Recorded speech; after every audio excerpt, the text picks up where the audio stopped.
Pripun? Wah. Wah. Kancane akeh banget, Sob. Kancane pirang-pirang. Gimana, Bos? Setan. Wah, rame tenan. Roh apa kowe? Domangnya aku ki menek uwit e. Sencaki mungsuh bendaramu, sencaki diantem pisanan sajake ora siap. Ndeke joget tandung tandrana. Ora nganggo. Mboten apa? Ora. Sapa ya sing joget ngono mau? Prastini apa ya? Udu. Senengane ora. Bareng ngono sencaki krida. Dheweke ora entuk papan candhak sirahe guantem dies. Candhak meneh sirahe saka kadon sapa jenenge? Antasena ngetokke tendangan tanpa bayangan. Bres klekar.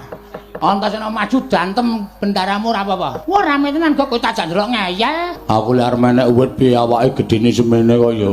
Bar kuwi Antasena nyandak sirahe bendaramu iki Prabu Kumbaradewa. Antarja saka kadoan. Wah, cilik aku modar. Aku krungu ana wong muni terus-terus mau sapa? Kula.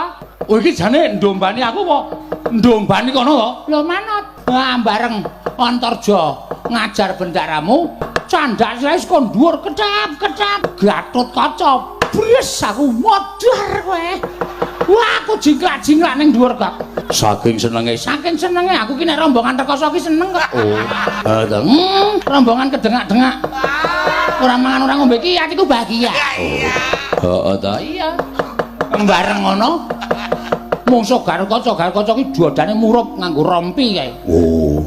Duantem dis ora apa-apa.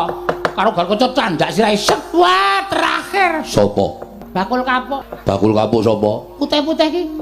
Anoman. Anoman. Ciet. Bres. Jambak jebloske. Duas. Aku saka dhuwur terus. Wah, bareng ngono terus klekar seneng aku.